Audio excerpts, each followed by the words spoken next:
आज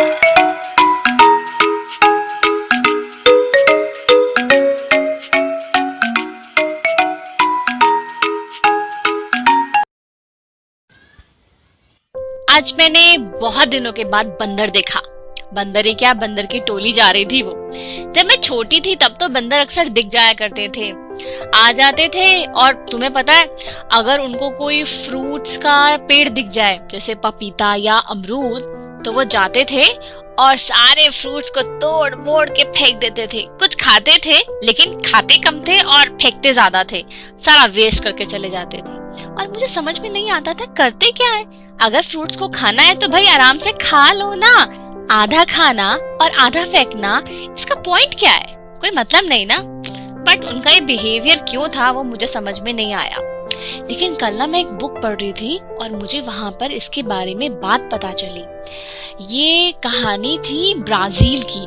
ब्राजील के लोग अक्सर इस कहानी को सुनाया करते हैं, तो मैंने सोचा कि आज मैं ये कहानी तुम्हें सुना देती हूँ कि बंदर जब भी किसी फ्रूट के पेड़ पर जाता है तो वो आधा खा के बाकी सब नीचे क्यों फेंक देता है। तो क्या हुआ था, ये बहुत पुरानी बात है, बहुत बहुत बहुत पुरानी बात।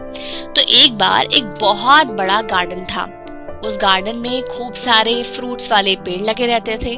वहां पे एक रूल था कि अगर आपको किसी पेड़ से फ्रूट खाना है तो आपको पहले उस पेड़ का नाम बोलना पड़ेगा और फिर प्लीज बोलना पड़ेगा, और तभी आप उस पेड़ का फ्रूट खा सकते हैं। जैसे अगर आपको ऑरेंज खाना है तो आपको बोलना पड़ेगा, ओ ऑरेंज ट्री प्लीज, क्या मैं तुमसे एक ऑरेंज ले सकता हूँ? और फिर आप उसके बाद ऑरेंज ट्री से एक ऑरेंज लेके खा सकते हैं। ये सभी करते थे, चाहे इंसान को फ्रूट लेना हो तब भी, या किसी भी एनिमल को अगर फ्रूट खाना हो तब भी। सब पहले ट्री का नाम लेते थे और फिर प्लीज बोलकर उस फ्रूट को ले लिया करते थे। उसी गार्डन में एक कॉर्नर पे कुछ बहुत बड़े बड़े पेड़ थे और उन बड़े पेड़ों के ऊपर लाल रंग का रसीला सा दिखाई देने वाला कोई फ्रूट लगता था। पर प्रॉब्लम ये थी कि उस पेड़ का नाम किसी को पता ही नहीं था। अब जब नाम ही नहीं पता तो वो कैसे उससे फ्रूट मांग सकते हैं, और इस चक्कर में उस फ्रूट को कोई भी नहीं खा पाता था। खाली गार्डन के दूसरे कॉर्नर पे एक बूढ़ी औरत रहती थी छोटे से घर में। उसको उस पेड़ का नाम याद था, तो लोग जाते थे बूढ़ी औरत के पास, पूछते थे। उसका नाम बहुत मुश्किल सा था तो याद भी नहीं होता था।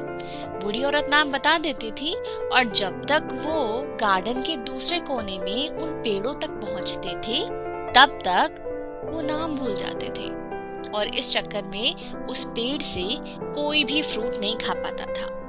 बंदर थोड़ा समझदार था। एक बार एक बंदर ने सोचा कि अगर मैं नाम को किसी तरीके से याद रख लूं तो मैं इस पेड़ का फ्रूट खा सकता हूँ। तो उसने 2 पत्थर लिए और उसको बजाने लगा, जैसे मंजीरा बजाते हैं, टन टन टन। ओल्ड लेडी के पास गया और उसने उस बूढ़ी औरत से पूछा कि उस पेड़ का मुझे नाम बता दो। बूढ़ी औरत ने नाम बता दिया। फिर वो बजाते हुए उस नाम को एक गाने की तरह गाने लगा, टन टन टन, और नाम बोलता जा रहा था।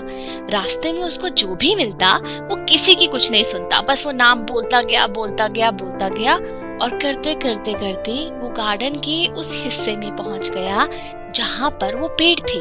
और फिर उसने पेड़ का नाम लिया, प्लीज बोला, और फिर वो फ्रूट तोड़ने के लिए तैयार हो गया।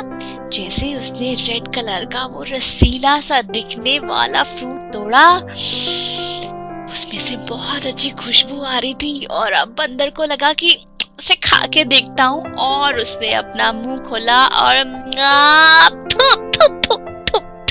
छी, कड़वा, छी, गंदा, मैं नहीं खाऊंगा, छी छी। और ये बोलकर उसने उस फ्रूट को नीचे फेंक दिया। वो फ्रूट दिखता सुंदर था लेकिन स्वाद में बिल्कुल भी सुंदर नहीं लगा, उसको अच्छा नहीं लगा, इसलिए फेंक दिया। पर उसको लगा कि यार ये क्या बात है, इतना मेहनत किया और उसके बाद भी मुझे अच्छा फ्रूट खाने को नहीं मिला। लेकिन बंदर ने एक गलत चीज सीख ली इस चक्कर में, वो ये कि मैं क्यों जाकर के हर बार एक पेड़ को बोलूं कि प्लीज दे दो। कितना सिंपल है ना, पेड़ पे चढ़ जाओ, जो खाना है खाओ, नहीं खाना तो मत खाओ, फेंक दो, क्यों बार बार प्लीज बोलना। और तब से उस बंदर ने ये गलत आदत सीख ली ना सिर्फ उस बंदर ने बल्कि धीरे धीरे सारे बंदर ने ये सारी आदत सीख ली और बंदर आज भी उसी आदत को अपनाए हुए हैं। जाते हैं, मनमर्जी से उठाते हैं, आधा खाते हैं और आधा नहीं खाते हैं। तुम्हें अगर कभी कोई बंदर मिले ना, खासतौर पे किसी पेड़ के पास, तो कभी उसको छेड़ना नहीं, क्योंकि अगर तुमने उसको छेड़ा तो वापस से उस पेड़ के फ्रूट निकाल के तुम्हें मारने लग जाएगा और फिर उसको फ्रूट तोड़ने का एक और बहाना मिल जाएगा।